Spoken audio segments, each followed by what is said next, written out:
Welcome to Fireteam Chat, IGN's Destiny show. Thank you so much for joining us today. Joining me in the studio is CJ Gibson. What's up? Sean Finnegan. Chomp chomp. And James Duggan. Boom. James Duggan likes to steal intros. On today's show, we're going to be talking all about the PTR coming to Destiny 2. That's very exciting. We're going to be talking about the roadmap of changes, and we're going to be talking a little bit about Escalation Protocol. Overall, how have you guys been doing with Warmind? Pretty well? Pretty good. I'm definitely up on it. There was a sharp downward slope at launch, and I was not feeling it. But I've totally bounced back from that, and I'm actually really enjoying the game. Yeah. Very much on the Destiny train right now. We're playing so much. Which is crazy because you won the last week's Fireteam Chat episode by not being on the Destiny train. Yeah. Your comments were a little salty. Well, wait. So, before we get into it, there's a bunch of stuff on the road that I want to go over real quick, so let's run that down. Bungie has released a new roadmap outlining changes that will take place through September. Some of the bigger items include major exotic changes to the armor and a PTR-like mode for PvP called Crucible Labs. According to design lead Derek Carroll, Crucible Labs will give you a peek behind the scenes and a louder voice in their creative process. Every player can try out experimental PvP content and give feedback before it goes into the game. On May 29th, we can expect faction rally improvements and exotic armor sandbox changes. Then, in July, we're getting a new seasonal event called Solstice of Heroes, bounties, prestige modes for both raid layers, PC clan text chat, year 1 triumphs, and more exotic armor changes.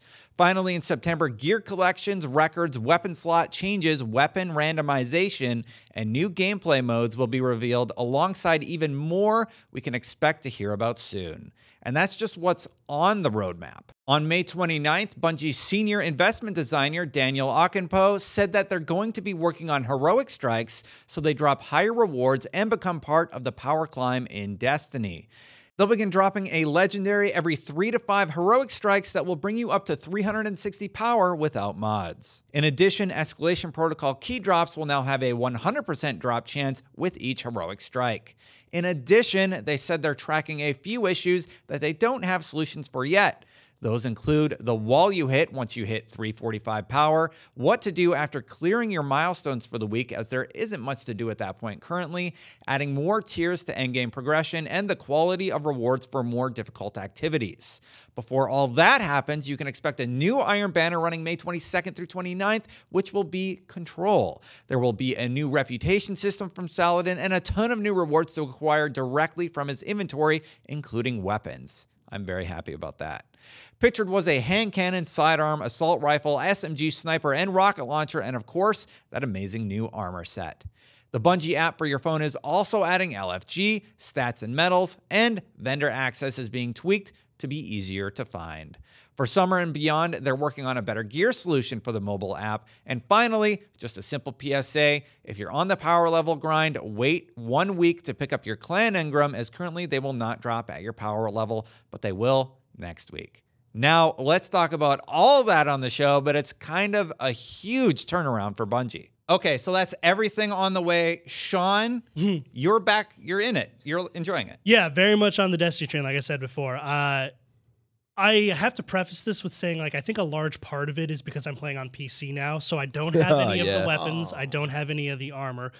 And I replayed the game from the beginning, so back to the original campaign, all through Curse of Osiris and then through Warmind. So really, like, minus Warmind, which I just played on Xbox like a week ago, the game feels kind of new to me. It's different on PC at 60 plus frames. frames. Well, even just the gameplay itself feels very different on PC, but in combination with the gameplay feeling new and fast and precise like it would on PC, there's also just a lot of stuff for me to do. Like, I haven't collected the weapons, I haven't collected the armor, so there's a lot of stuff for me to acquire, and I feel that sense of progression that I've always loved about Destiny, which is like, wow, I have a lot to do, I have a lot to accomplish. So let's roll back the tape in our minds to before Destiny 2 came out, and I made a bold prediction that PC was going to be the definitive platform.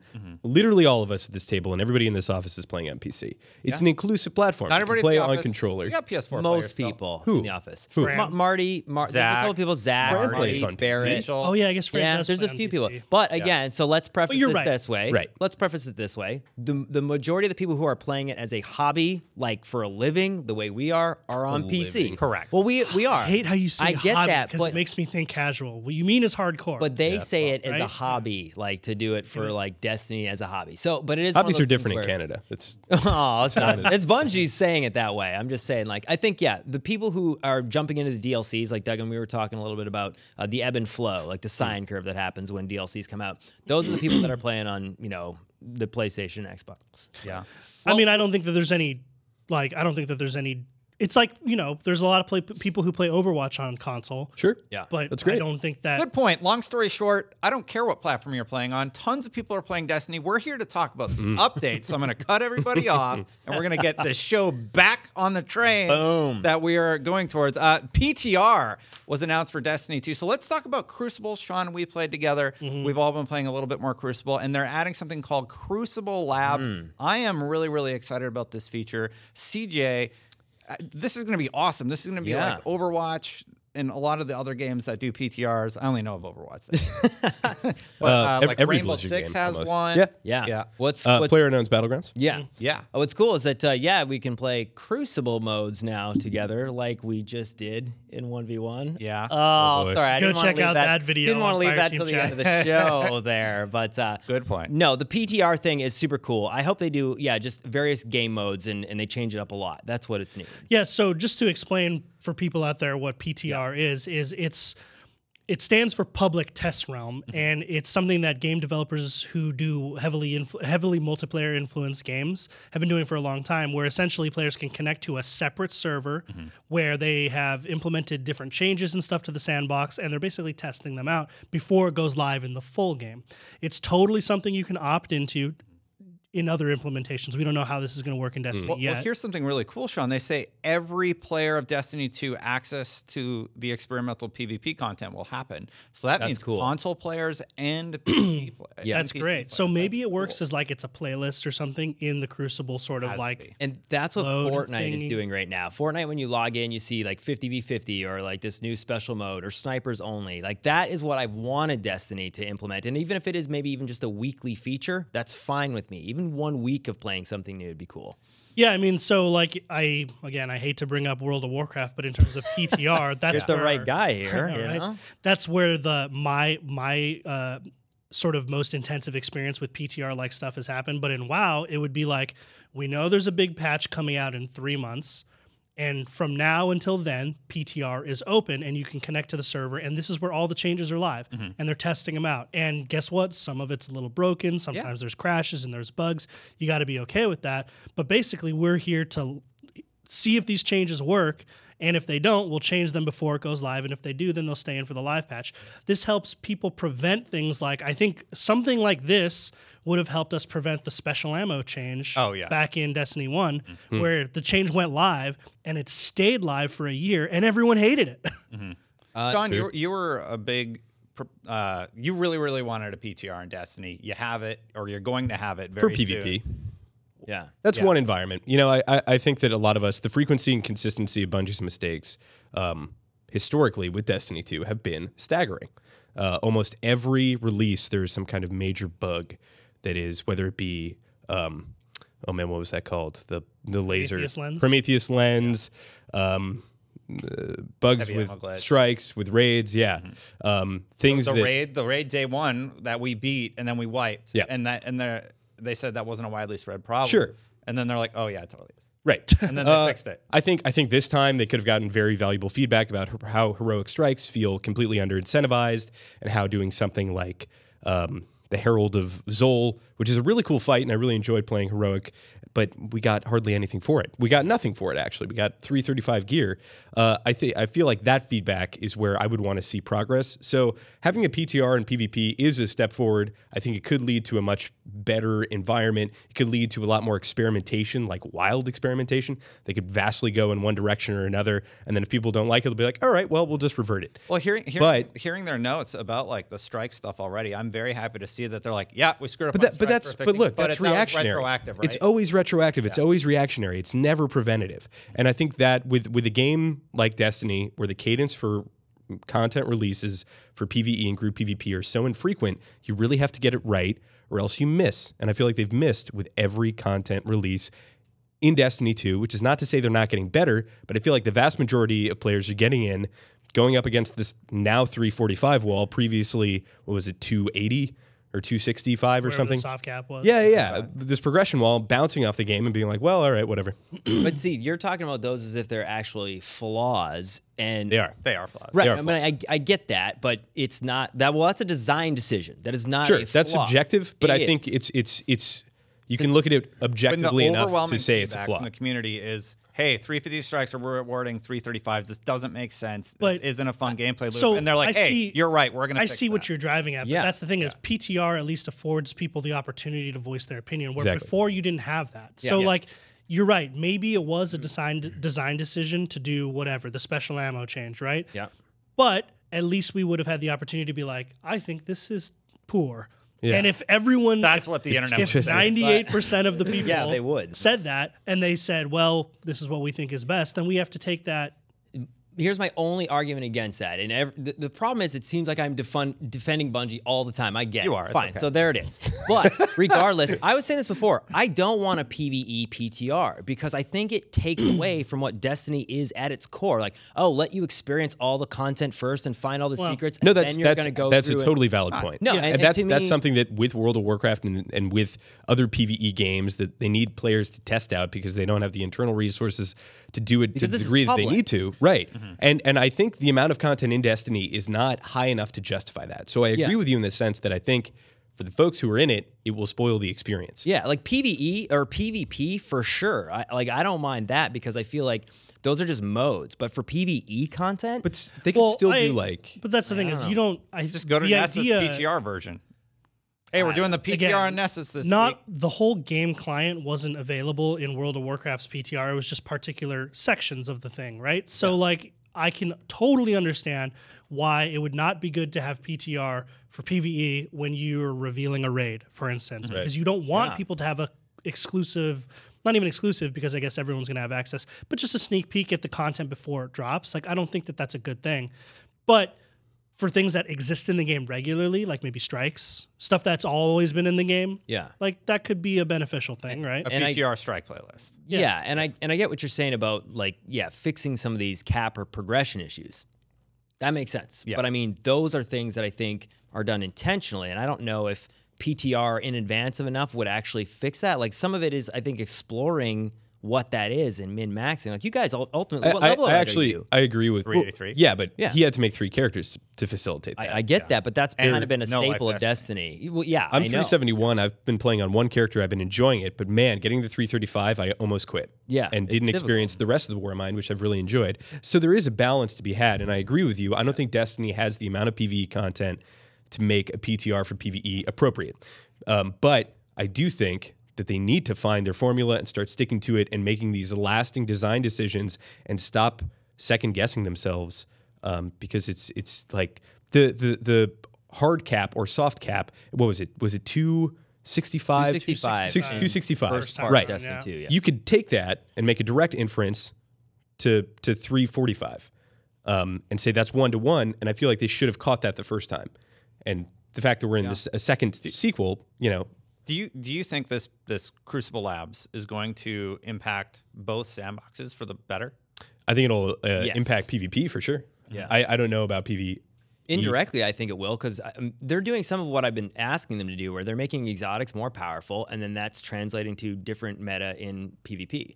But time to kill in PvP needs to be increased, or no, decreased. Faster time to kill. That's what most people are I think wanting, I feel right? like It's put funny ready, because like personally. I think a lot of people would agree with you just in general, but Yeah. there is this phenomenon that I've been experiencing, especially now on PC, where things are much faster. Where like But we've been telling you this for like 7 months because of the field of view, and Yeah. there's a bunch of other things. Like The field of view is the field of I mean, view is I the can't issue. play with it. I'm at not 105. disagreeing, but what I'm saying is like I don't know that it's as exaggerated on console that it is on PC because people just have greater control. Well, yeah, on the PC. extra frames as well as But the field of view is huge. Yeah, but and just mouse and keyboard, greater precision, greater reflexes, like more all of that, whatever. But point is, the phenomena that I've experienced is that 1v1 TTK feels okay, 1v a group, and you get vapor melted. Right. You can't decrease the time to kill. On one hand, it feels too low, but then on another hand, it feels like too much. Like that's a tough spot to be in. Exactly. Like, so all this stuff, right? I got the we'll talk about this later, but I got the Ikelios SMG, and it's a really cool thing that I want to test out in PvP from completing this awesome escalation protocol, and we'll get into that later and why we like it. But if the time to kill was shorter, the difference between weapons is vastly mitigated. Yeah. Feeling this versus feeling that, you need time to have the dance, even if it's a little bit of time. This is what everybody said about Destiny 1 when it came out. Oh, it's too fast. It's not like Halo. And I think they took that feedback literally and they made it a little bit slower. But the majority of the PvP people, Dude, well, ask Steven. It's crazy to me that anyone could think that Destiny is faster than Halo. What do you mean? Like, you've played both of them. Yeah. Which Halo? Right? But yeah. Well, we're talking about Halo 5 here, right? Headshot. No, but I mean, like, when Destiny launched. From a time to kill standpoint, right Destiny now, 1, people feel it's too slow. Like that, everybody like wants the 3-hand cannon, Ice Luna, like feeling headshot. And right now, Midnight Coup, Better Devils, and all those weapons in the hand cannon space are 4-tap. It's a I still think that's fine. I know, but that right there is the reason why I think it's so difficult to balance. They would need to change the context in which that is taking place. They would need to make it a less team-focused, team shooting game. If everyone dies in 0.5 seconds, then it doesn't matter what weapon you're using. But right there, that's the difference. Vigilant Swing is 0.8, and it's increased a lot, and everybody wants most of the time to kill to be around that for PvP players. I do think Vigilant Swing is like that's where we should be looking at TTK. Like that feels very good right there. That 3-burst, like. So TTK. I get that there's an extra shot in the Vigilant Swing, but there's a dissonance between the idea of having a super fast, skill-based, really quick TTK game and having an RPG where you're getting weapons that do different things and have a variance in their gameplay styles. You can't have both. They don't mix. This has been my argument, though. It's impossible to balance 2,000 weapons. If you want to just have 10 weapons on the battlefield, this like is nothing Halo, new, dude. Like, no, this is the argument. You want the TTK right now to increase or stay the same, or decrease or stay the same? Hey, where's Diablo 3 PvP? I think it's fine where it is right now. It doesn't exist because that is the core issue. Same thing with World of Warcraft. In World of Warcraft now, when you queue up for PvP, everybody is normalized to the same stat range within give or take 10%. All the legendary, which are like exotic effects, are completely turned off. So that's where the game plays well, PvP. When you start throwing in these crazy variables, either you make it this crazy Wild West RPG I've been playing for 3,000 hours and I'm going to stomp your face in, or you make it this skill-based fun thing. You cannot, they're mutually exclusive. Let me just say something really quickly. I feel like the weapons need to be adjusted so that each feels differently and has different TTKs, et cetera. So that's one thing that needs to be changed. But I think the bigger complaint that most people have are supers feel pretty good right now. Hunters should still one-shot with Golden Gun? With Night. Oh, with Night Stalker. Please, yes. It's only like, a headshot. Exactly. And the final one is just that our abilities feel underwhelming. A little muted. So like, I punch you, I don't even take out your shield. Yeah, I know. Yeah, I hit you with a grenade and tag you. Oh, I tagged him with a grenade. He's not going to die, though. And that's the area where I feel needs the most work, because as a superpower guardian, you're supposed to feel powerful, and that's been taken away. So that's the thing, that you can't have a dual melee time to kill if you can run up and just one melee hit somebody. So not one melee, but I should take out a big chunk of your life. Why not just diminishing returns on melees? How has nobody suggested that yet? Maybe, yeah. But that seems like a very obvious, shoulder charge, take out a big portion of your health, switch to the gun. And for those who don't know what diminishing returns are, is when you do something more than once, the effect loses effectiveness. Yeah, right. Yeah. So like the first melee does 100 damage, the second one does 25 or something like that. Yeah, that's huge, but 50. Let's call it. Yeah. Sure. But yeah, if you two melee, somebody should die. Right now it's 3. I don't know. Yeah, have you ever meleeed someone to death from full health? 3. It's 3 melees. I could walk away, grab lunch, and come back and still be meleeing. But that's the reason why you can't have a short time to kill and then not have it that way, or everybody would just walk around meleeing. Destiny 1 was 2. But so I'm saying I'm of the mindset that most people are complaining about Destiny 2 right now because the time to kill is longer than Destiny 1. You're telling me you think it's fine. I mean, think it's fine. I don't know. I think it's super right now. fine. In You fact, think I the think melee fights you get into are fine? No. Really? There you go. That's so there's the all part- these there's variables. different variables that need to be adjusted. Weapons. Let's talk about weapons. They How do all- you So feel there's- Yeah, about but what's your weapons? point? They're So there's lots of deterring. variables. It's There are not lots- my. there's a ton of yeah, variables. I can still point out. But I'm we pointing are out what needs to be changed. How We're different. melees should be 2 deaths. But it Two- sounds like 2 you're hits, saying you're like, dead. Not 3. yeah, but Well, there's all no, these that's a variables. So decision. you got to That's- give them so slack. Like in the way sure, that maybe, the way that but CJ like, was they talking can still about, fix like it. about I forget what we were talking about, but he was saying it wasn't a completely objective yes or no. Yeah. Like having a 3 melee kill that's deterring people from meleeing, which is making them use abilities, making them use, with the exception of shoulder charges, Last hope. like grenades and shooting. So that's a design decision, and I can get behind that. If people feel as though I think the bigger issue for me with melee is I'm running around a corner preparing this big massive smash on this dude, shoulder charging him, and he's able to do more damage with his returning melee and get a 1-up on the fight. So there's no point for me to shoulder charge unless they're almost dead. As a Use it main, as as a traversal. Titan main, yeah, like traversal is the one reason you Right. use shoulder charge now. Unless it's Which I the still do. most Like, I love it. situational thing. Like if you're chasing a guy Be whose good. shield you've already taken down, then maybe. But like, or if they're already damaged and have no shield. But it's weird because like there are times when I'll charge around the corner, I'll clearly get the jump on someone, though they have full health, and I nail them with my shoulder charge, and they can turn around, and before I can melee them again and again, they can just shoot me. So why even incentive? There's no So here's the- incentive to use shoulder charge at all. Correct. Which is- and which it's is a even big problem. worse. It's Like- even worse. If I hit somebody with shoulder charge, I'm like, damn, I hit them with shoulder charge. I lost my traversal mechanic. Yeah, exactly. Well, the good news because is the traversal mechanic. It's a negative to use your because the shoulder shoulder charge. That's the shoulder crazy. recharge mechanic is now more effective as a traversal Yeah, mechanic right. and getting Yeah. away than it is in And actually hitting attacking somebody. people. Yeah, And it feels so good in PvE. and yeah, that's the other thing. It feels good in PvE and it feels strong in PvE. Where if you hit a group of like not elites but like regular red get wrecked. bar like you take out the one you hit and do like 99% damage to all the ones behind it.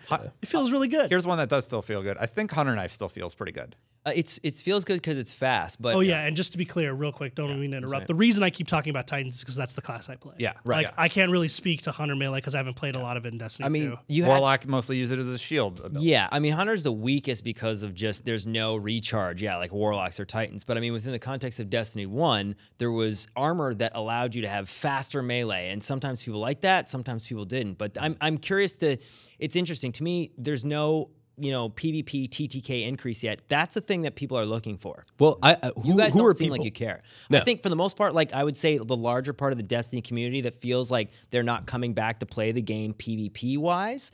They want also, a like, faster I'm time also to kill. of the opinion that I guess so. What The is vocal that? people. Just saying, a lot of vocal people right now on YouTube and But that's Twitch what's really. community. This is what's really exciting about the PTR. Is they can Yes. take it in all these different directions. I agree. I think having a very short time to kill completely diminishes any kind of variance that you would get from loot. And this being a loot-driven PvE-centric game, not a PvP-centric game. Hey.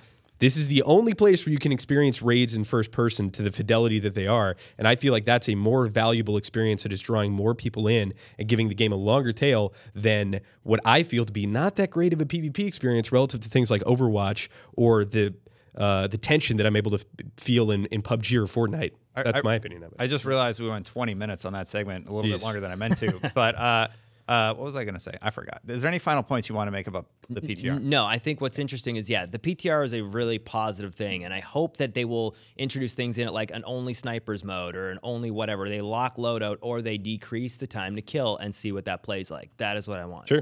Experimentation. I think the PTR is going to be great.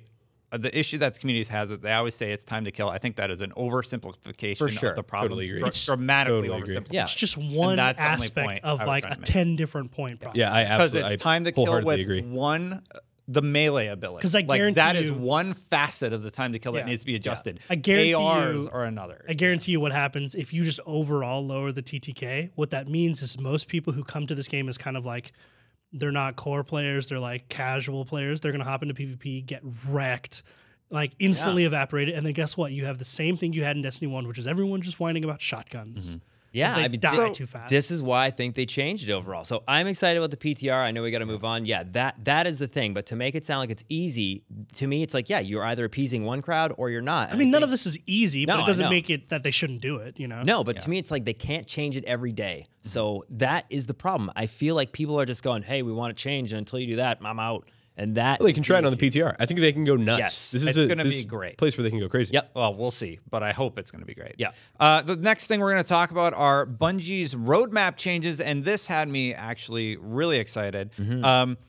Camera guy switching to a camera. I didn't expect his tallies aren't working today. But anyway, yeah. So May 29th, we're getting exotic armor changes. That was much Zardic faster. armor. Zardic. Yeah. That's what I'm calling it. Snowy I'm off my ones. game today. I haven't eaten. So my yeah, bad. My bad. faction rally improvements, strike changes, 360 legendary drops for every 3 to 5 heroic strike completions. That is huge. That actually wasn't even on the roadmap. That was a separate paragraph. I still think that's a little bit low, but we can. But talk I mean, about at least you're getting something, and at least there is a power progression within Yes. heroics. I've probably So I'm done a excited total about of 5 heroic strikes. So, Period. Let's get into so that far. in just a second. Let me finish the rest of the news. The news there.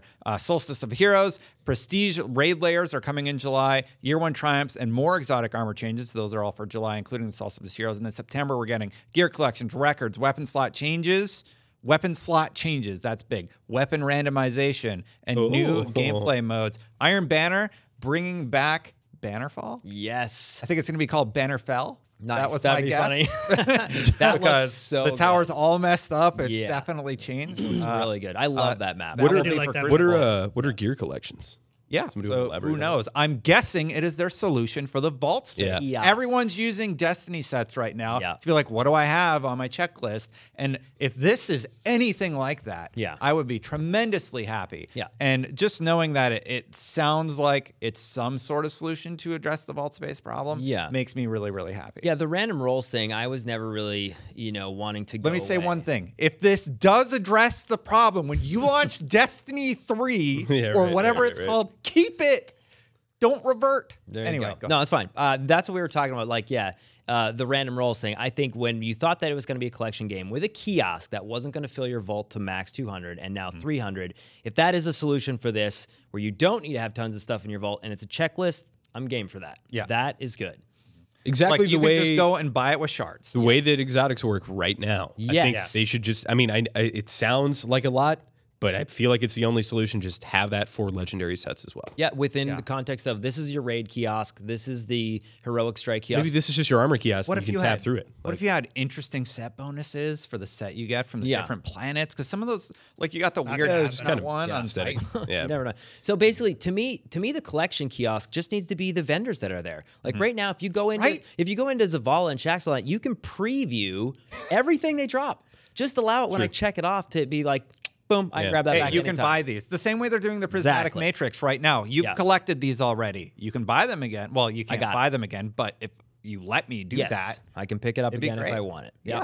that's So, how it should be. that'd So be I'm good. really, really excited about that. What about these exotic armor changes? Dude, that's the thing I think most people are Yeah. focusing on in the community now is like, all right, we've recognized that you've done a lot to change exotic weapons, and it's been great. Yes. yeah, It's been great. I dig it. Yep.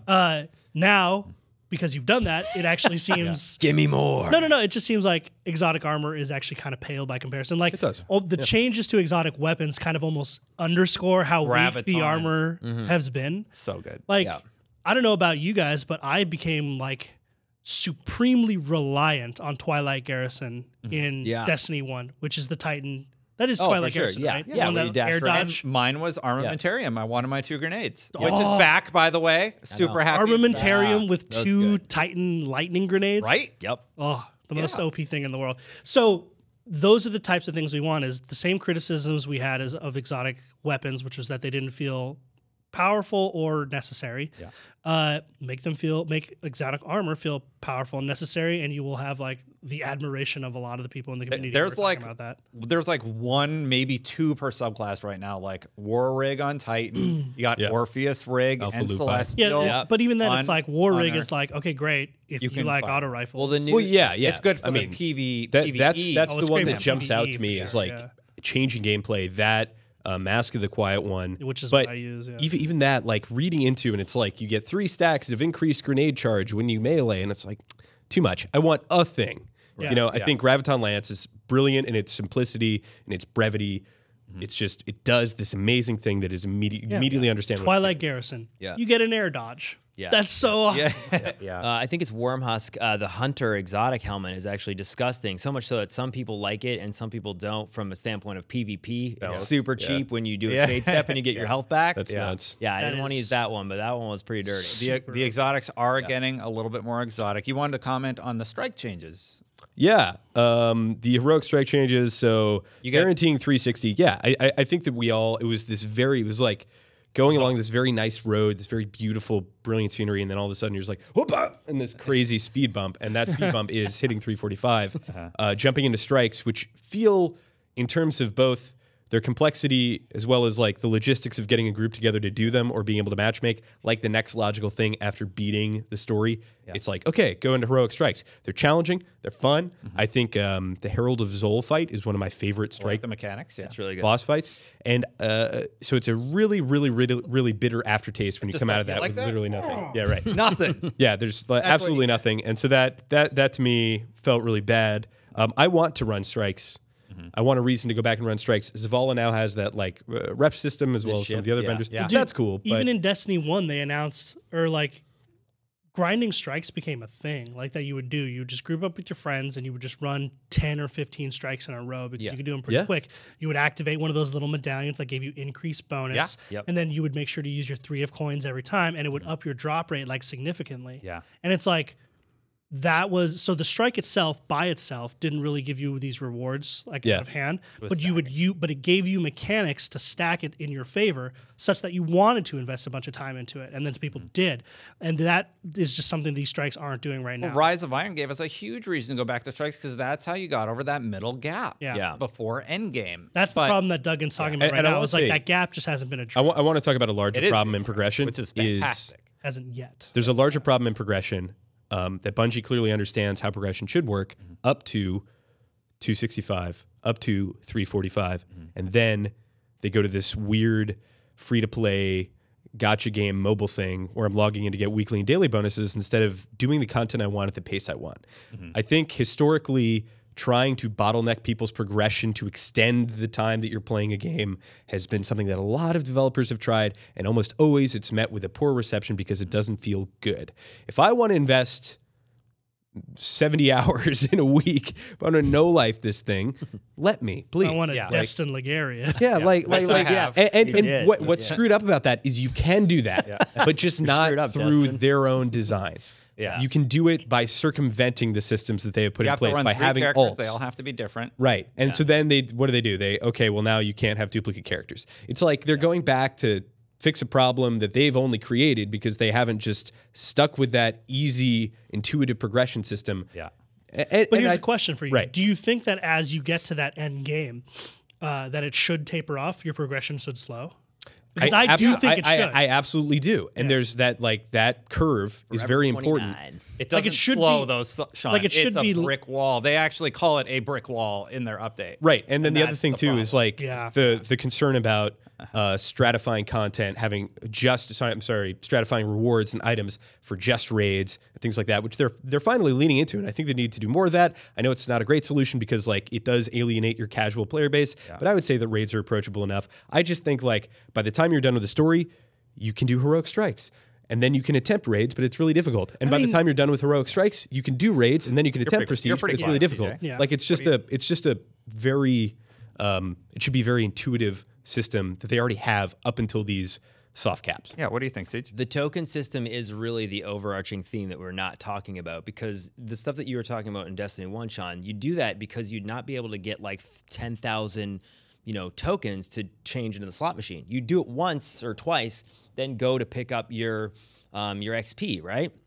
That was it. From the bounties? From the bounties. Which are coming back. Yeah, or from the, the quartermaster or whoever's got the challenges. So then it doesn't turn into like a slot machine for 20 minutes and I didn't get anything. So there's a certain amount of, they're giving us too much loot in the way of the token system, which people I don't think enjoy. Yeah. That was not the case in Destiny 1. You grinded your strikes, you grinded PvP, you went back to Shacks, and you collected this one thing that you were hoping to get, like longbow synthesis or something. But you'd also get the drops in, like from the bosses. Which I think is totally fine. You would, but now in Destiny 2, you're getting like 50 million blues, and then you're sitting at the postmaster. Thank God for allowing us to delete and stuff, from the vault. Yeah. But that's the reason why people feel a little bit over loot saturated, because there's these ways to get loot, and nothing kind of really matters. After true, running all my especially raids, I just sit there at my postmaster. I'm like, all right, it's inventory management time. See you guys in an hour. I mean, I don't mind that, like managing and like talking to like managing your inventory, managing your gear. That's part of the game, right? It is, but now like, that there's a square to delete it from the postmaster in the vault, that makes it so much better. But it's crazy that that's still kind So of I've talked about like wanting to get that Zavala ship. Yeah. And that's as a funny secondary side effect here, talking about the items are actually annoying. Like when I'm getting, just filling out my inventory, it's like, hey, I don't want this Zavala. Just give me the shards or something like that. That's what Destiny 1 was. It wasn't, hey, you need to turn in 50 million tokens to get what you don't want. It's like, hey, you move up to this progression, then you get this one thing. And here's your marks. Here's your marks. You'd only usually get one item each time, and you couldn't stack it. You had to go each time and pick it out when your XP. It's the same thing, just different. The final thing I'll talk about on this point is that I feel like anybody who's making an RPG progression item-based system that wants to make the loot feel cool, wants to know about how stingy or not stingy they should be with divvying it out to their player base and what should reward it. Josh Mascara gave this fantastic talk both at GDC as well as I believe it was the BlizzCon of the following year about Diablo 3. It was in a really terrible place with its loot. Yeah. They did a loot 2.0 thing, and it came down to less frequent but more epic drops. That's what we like. You know, we like getting the masterworks that are 10 levels higher. Gallahorn on the raid. Right. We like getting the exotics. Those feel cool. Getting my 10th pair of like the Desolator. Right. Whatever the piece. legendary like generic sets are. Retrograde, whatever. Right. 2.0. I don't get that care. all the time. Yeah. I hate it. Destiny 1 system was pretty good. I think if they had improvement. At the end, it did. It was. I think like if we were to actually say what we enjoyed the most, if Destiny 1 was pretty much the exact same with a knockoff table, so you didn't get the same helmet at a drop every time that you wanted maybe legs or chest or whatever, that system was actually pretty good. And But I mean, it's not bad now, but even the loot doesn't feel special in a way. That's true. Yeah. Sorry. Go ahead, Sean, if you got one last point. Yeah, just but like, I do want but even that, even even the whole getting duplicates thing is part of the whole loot drop thing. Yeah. You know, like I just think they overdo it. Yeah, the infusion for sure. The last topic was Escalation Protocol. Duggan and I both went through the entirety of the experience. We were able to get our drops. I did as Duggan well. got something. Oh, you did? I did not get a drop, but I did. You didn't get Oh, sorry, Did buddy. you not level up your thing? No, I got because I'm only at like 265, but we did the whole, get in with like or 365. Sorry, we did get in a Yeah, whole you bunch couldn't. of 7 people, but yeah, I didn't end up getting anything out of it. One point of feedback. It desperately needs matchmaking of some sort. The way that we're getting 9 people in there is ridiculous. Yeah, That cannot be disputed, I think. I think in the same way So, that so Cosmo did say on Reddit that he responded saying that he's let the appropriate teams know, but to me this is retroactive like we said before. Like, come on, this is a no-brainer. This is an experience I don't think you can do without 9 people. It is very, very Is 9 the max? nine is the nine is yes. the max. Well, so 3 groups is let's preface this. 9 is the max when you can get 4 different or 3 different like hosts, Yeah. and then you can kind of So figure for out a folks way at to get home together. who don't want to mess with a VPN, number one, a VPN is the best way to do it. But basically what you do is you find people in like your Discord community who all live in the same area. A bunch of us obviously all work together. And then you just queue up to go into Repeatedly. Mars. You go to the southern point because you don't want to go to the northern point because it's more populated. So you really have to game the system to be able to do this, which that part sucks. That part should not be in the game, period. Another way I saw on Reddit is you can message random blueberries, say, hey, will you let my me friend join you as a friend, and then leave. Which is what we used to do. It's crazy. Court of Oryx. Court of Oryx. Yes. We'd like join someone, go see if someone was there, and be like, "Hey, can you invite my friends?" Yeah. And we'll kick you out. So my only thing, exactly. That's a great Because experience. you're Cold world, alone. man. yeah. My only thing is I'm Honestly, wondering. sorry, I didn't even think about it when I was doing. I jumped in with these guys and was doing it. Was it last night late? Yeah. No, You previous day. guys This Yeah, week? Yeah, and we had a full group of people, and I didn't even give that a second thought. It's about amazing. how you guys got that all. It's honestly yeah. fantastic. It's like doing a Steph was like, man get raid. in here now. We have Yeah, a he spot. texts me all the time. If "Get anyone over random here." queues in here, you've lost your spot. Yeah. So aside from that completely unacceptable oversight, which, but seriously, aside from that, seriously, aside from that, I don't know how that happened, but let's pretend for a hot second that you are able to just queue as a group of 9, go into this private instance and do this thing. I think it was one of the coolest PvE experiences I've ever had in Destiny. Yeah, it was really intense. Like one of the things I noticed immediately was like people were really good at keeping the mic clear. they were just communicating necessary information, but really, really fast. Like there'd be like wizards behind us, and everyone's like, "Yep, wizards behind us got that." And like we got to take out those knights in the corner. They're just it's lobbing shit at us. And like, my favorite, and if someone's like, "Hey, for lunch," shut up. Yeah, my favorite thing was I had this epiphany moment, this intuitive like raid design, imbue the player with the ability to understand the fight because it's intuitive enough and not opaque and ridiculous. So I'm getting to a place with Destiny raids that I'm becoming less and less thrilled fighting these bosses because they boil down to some form of a static boss that is standing totally still as like a statue, and you do some kind of opaque, weird puzzle mechanic to bring down the shield, and then you have a DPS phase and you rinse and repeat. And that's cool for 1 or 2 fights. I think Callus is a pretty good fight. I think Argos is a really good fight. Yeah. This most recent one, I'm not that up on. I still have to beat it. But anyway. It took me 14 hours, but I did it. That's by the way, doesn't seem that I fun, did man. it before CJ. Congratulations. I Hooray! beat him in the 1v1, but he got me in the raid. That's CJ did get me in the 1v1, wizened, whatever. Yeah, wise and rebuke. But so that's interesting because for me, I was wanting to go into it. Now, this was a crazy busy work week, and I'm still only at like I think 262 or 3. Playing that part of the raid up to that point was still really fun, and those experiences and the way you engage in those raids, great. Like it's a great job. Sure. Escalation Protocol though, really fun too. Let me just finish this point about Escalation Protocol. Yeah. So the mechanic is, spoilers, that you kill this knight, you take his sword, and you have to bring down a shield. Funny enough to my point that I made about bringing down shields. But the boss is moving around. It actually feels like a boss. It doesn't feel like a statue. And it is fighting you. It is fighting you in the way that a Dark Souls boss would. It has animations that it does when you get close to it.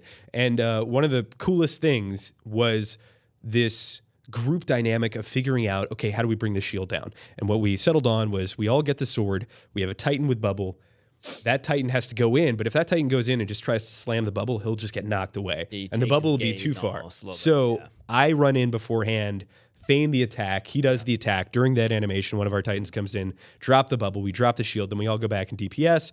There are ads everywhere. It felt like it was really taking advantage of all the things that Destiny 2 does well. Exactly what I was going to say is the fight, like what I experienced was it's everything that I want from hard Destiny encounters. One of the things I didn't like about some of the stuff that we got in Leviathan was like, it would be like, here's this obscure puzzle mechanic and then a DPS phase, but the DPS phase is a DPS check. Yeah, and you're just standing there trying to do as much damage as you can. Yeah. Where I think it really tests player skill when it's like, all right, you have to do a lot of damage, but you have to survive, and you can't stand where you are because if you do, you get pummeled. Exactly, and that's Destiny. That's what it teaches you, both in move, PvP, shoot, at the beginning of the game, through the entire experience. It's about moving, shooting. It's about ability. It's about it's about mobility, and it's about leveraging your abilities to stay alive. And when you do these fights with Callus and Argos, this other fight, you're just standing still, shooting a boss. Argos, I disagree, because Argos, literally, you have to run and jump everywhere. You have to get to points to crit him in order to... But then when you get on the platform, you just shoot a spot. Yeah, but you have to do it in order to actually, trigger multiple phases. So I like Argos. To me, Argos is one of the... Duggan's argument is that it's still stationary. Yeah, Argos. So here's the thing: is ask yourself this question. Like, I like Argos too. Me too. But like when you're doing that, like shoot his like spine back, like weak points thing, is he firing back at you? No, not there. So I will say what I thought was good about Escalation Protocol, which I knew I would like, is it sounds like what you're saying, Duggan, is it's in the open world environment. It's not contained in an isolated area. You can kind of go anywhere, and that do anything. I really liked. And Court of Oryx was a little bit like that. Oryx is a big stationary boss, but he moves around. He slams stuff. He's still messing with you. And the you whole move a lot time. too. Like he's still shooting at you. Remember, like the whole time you're controlling ads, you're trying to make sure you're killing vandals and killing knights, and you're killing the ogres in the same spot so that you can stack the orbs and stuff. And there's the shadow phase. Like there's a lot of complexity and movement to those fights. And I actually think like I think overall King's Fall is probably my favorite raid, but I think in terms of a good balance between shooting, moving, and puzzle mechanics is actually Wrath of the Machine. Like look at that Axis fight. Like when he teleports, stationary boss that you shoot in the face. He teleports. He moves. True, you're right. He does move. Like he moves. Yeah. Like he doesn't scurry around, but like he teleports, like he goes, and you don't know where he's gonna go. And you have to keep him in that state in order to beat him. Yeah, and like so he'll teleport, and then you have to communicate like, oh, I'm on this side, I'm gonna slam him. Meanwhile, the other dude on the other side has to slam the platform. Then you can trigger a DPS phase, and that whole time you're still controlling ads. You're still not getting like you have to remember you have to kill the servitors and stuff like. there's all this really complex stuff to it, and that's what I love about Escalation Protocol. Is like it finally feels like that a little bit. Yeah, let me just say this. So I did the Warmind review. It's out there, and it was a really, really difficult review for me to write because there are a lot of mechanical problems that you can't matchmake for Escalation Protocol. You hit that wall and the power regression. Heroic strikes strangely aren't a power climb. The story is, I still like the story a little bit more than Sean. I don't think it's as bad as Sean does. It's just told too quickly. Oh, I don't sure. feel like there's any character longer. motivations allowed to be. I don't remember anything about any story in Destiny 2. Yeah. I just don't. It's so expository. Which is crazy because that was the biggest complaint in Destiny 1. It was talking over comms. They've tried to rectify that. So and it's still one of the biggest complaints. So what I just want to say about that is the Warmind review, but Warmind has also done something else that makes me feel more confident than ever about my 8.5 for Destiny 2 that I give on the initial review of the initial game, even with the problems that it had.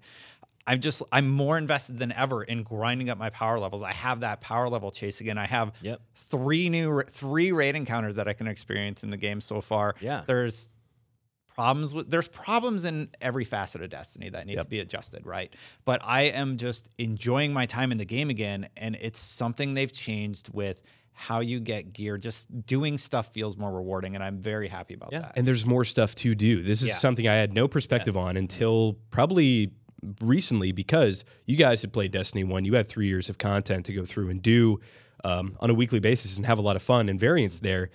I had the Leviathan. Yeah. As a PC player with Destiny 2. And now having the Leviathan, the 2 raid layers. Leviathan, there's a reason to do Leviathan Escalation Prestige, Protocol, which didn't exist, and you have 2 raid layers. Right. So that feels good. And it feels like, man, if we had 3 times that would be something I'd do every week. So I really, really hope, my biggest hope when I think about what I want out of Destiny in the future, it's not stuff that can be implemented in the next couple months. I really want Destiny 3 to be the final game. And I want it to be kind of like a Master Chief collection in the sense that we're bringing back every raid from 1, every raid from 2, and we're also moving forward with this. Right. But this is the game. This is what everybody wants with Destiny. I'll pay $60 every 3 years if I have to, and $40 in expansion. World of Warcraft that set that model up. That's totally fine. I just don't want to lose my progress, and I don't want to lose the ability to play these experiences with the community that has been built around this game. Yeah, totally. That must have been like a huge decision initially when they were talking about the 10-year span. That's what kind of we all thought. Yeah. And I think from a PC development standpoint, obviously it's a lot easier to do that when you don't have console cycles in the mix. Like, are we going to see a PlayStation 5 at E3? I don't know, right? And if we do, I mean, that's probably going to change the game again. So. I mean, people go back to that 10-year game thing, and I don't think that that's what anyone. I mean, I don't know that Sea of anyone Thieves really is supposed to be that. Anthem's supposed to be that now. Like everybody's adopting that philosophy. But the idea, it's crazy to me. But the idea, and I don't mind there are some games that I think work like that, like the Counter-Strikes of the world and stuff, Overwatches. PC. They don't need an Overwatch 2. It just continually evolves over a long period of time. I think that games that are tethered to consoles have a particular challenge to face there because at some point the game becomes too hard to run for the older consoles. And you need and also just from a marketing and business perspective, like there's hype and a new opportunity to attract new players if you're going to launch Destiny 3 or whatever. But you're right. When Destiny was announced, we all had this sense that it was going to be the first dedicated like games as a service thing, this game that just ever evolved over and over and without major sequels and stuff like that. And if it could really commit to that sort of philosophy and design sensibility going forward, you might actually see something that is like really entertaining for the long run, the way a World of Warcraft. I would love to go back and do Wrath of the Machine, like with my character right now. You guys are bringing up excellent conversation points, but we're already way over time. And I want to give CJ actually a chance to talk about one listener that's been sending in these cool little videos. That's right. And just kind of give him a shout out before we wrap for the day. Big Fletch, big shout out, man. He was engaged in our little 1v1 battle. He's done a couple tracks for us in the Fireteam chat space, and has been a fan of the show for a long time. So I wanted to give him a chance to showcase some of his music tracks that he's been doing. 1v1, the most epic form of fighting. Siege is on his hunter, Death is on his titan. Tune in each Friday to Fireteam chat, dropping on YouTube and the IGN app. The FTC crew is on a whole different level. Catch a headshot from CJ and his better devils. Friend got the call outs of Trials of Osiris. You test his crew, you best not try this. Death brings assault, but he still loves the game, and he's quick to point out that the vault is lame. So there's going to be promotional stuff that we'll do over the next little bit and feature him, because we just finished our 1v1. So now you're going to have to get another. Yeah, so I had a have to question get another about that. enemy. So there. I don't want to spoil it for those who haven't seen it. If you haven't seen it, go to Pause, go watch it, and then hear what Sean's about to say. Go to the Fireteam Chat YouTube channel and watch Destin's 1v1. Yeah. But I loved the cut. I thought it was really funny. My question is, Getchell. Are we going? Shout out Getchell. to Jason Getchell who edited it. My question is though, will the winner be facing the winner of me and Fran? Oh, is that who's That sounds next? good. You I and thought Fran? I was going to. We want to keep these going. No, I don't want to go up against Steven. The winner of you got Steven. Steven already lost. Dude, I did an encore. I did an encore at the end, and I crushed Steven 3 games in a row. So Sorry, tired. Pixar didn't happen. It's all right. It's in the video. It's going to be CJ versus all of us. Yeah, I'm ready. In Rumble. PvP is really good. I will say that we didn't talk about your review, maybe not including some of the QOL changes, and that's hard to decipher them. There's a lot of really good QOL changes. Private matches is one of them, and I'm really excited that it's here. Yeah. I agree, but you're like, that's why I don't envy a reviewer, because like, how do you separate things like quality of life changes when you should be reviewing the game as a standalone thing? Yep. It's really hard. That's my base review, which it's an 8.5. Yeah. And that's hard to explain to people too. I'm like, they're like, oh, would you change your score now? I'm like, maybe to an 8. You know, like, because I really did not like Curse, because I felt that actually hurt the Destiny brand. Right. And I was really, really upset about Curse because it was so negatively received. I replayed the Curse campaign Real bad. again. It's so bad, dude. Like, Well, and that's what's crazy. Osiris literally shows up at the end 2 for like seconds. 3 seconds and is So like, long. stop, I'm bald. See ya. slam your thing on his thing, and you're like, Okay. I thought I didn't trust you. Like, But this is the last point I want to make is it was interesting. I actually hosted the Black Ops Reveal multiplayer. Like for Black Ops 4. What I will say about this is our criticisms, and Sean, it was overwhelming that a lot of people agreed with you. You felt a little underwhelmed by the campaign. Doug and I also were talking about it's probably super difficult to do these kind of traditional linear campaigns when this is the reception. Like even think Halo 5. Oh my God. And like the Curse campaign was so bad. That's probably the reason why I like Warmind. Because I'm like, at least I kind of can follow what's happening in this one, so it's better. And that's the thing. You think about how much development costs are tied into that. Black Ops 4 is not doing a traditional linear campaign. And I guarantee you. But guess what? I think that sucks. Okay, I don't. So I don't. I think that realistically decisions have to be made, and I'm way more into the idea of a battle royale or something that could sustain the game for 10 years, as opposed to playing this 4-hour-long campaign. I think it's going to be battle royale with 20. We're way over time, guys. Lore is so super much important. It's tough. It's tough to like make these decisions. There's so much going on in Destiny with Call of Duty, with the other games that are coming out, but the energy on this show and in the office is through the roof. It's an excellent change of pace for a change. It's been fun. Any final words before we sign off, Sean? Looking to fighting against Fran 1v1. All right. Sweet. Duggan? Yeah. Even if I stop playing this in 2 weeks, I had a good time. And I think that's what's important. Me too. CJ? I love playing private matches. I want to do a bunch of 1v1s against everybody here. So we'll set up tournaments as well as the community. So I'll probably end up connecting with people in the community and do a little bit more private matchmaking over the next couple weeks. Well, all I will say is that's it for this time. Until next time, Guardians out. So, CJ, you won. I did.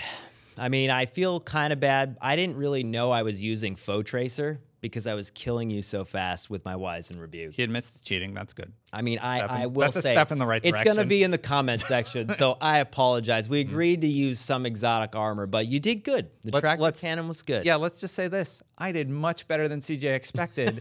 The reason he stomped me is because he got heavy first, and you can't do anything. It's really tough, yeah. I needed to stay away, and I was playing a close range build. The tractor cannon definitely, the tractor cannon is... I laughed at you for saying you were going to come at me, and then those last few kills in the first round, I was actually a little nervous. I was like, this timer's ending quickly, right? But it was fun. It was really fun, man. I liked it. It was great, yeah. Hopefully we get to do it again. I want a rematch. Rematch? All right, Definitely. Let's do it. Rematch.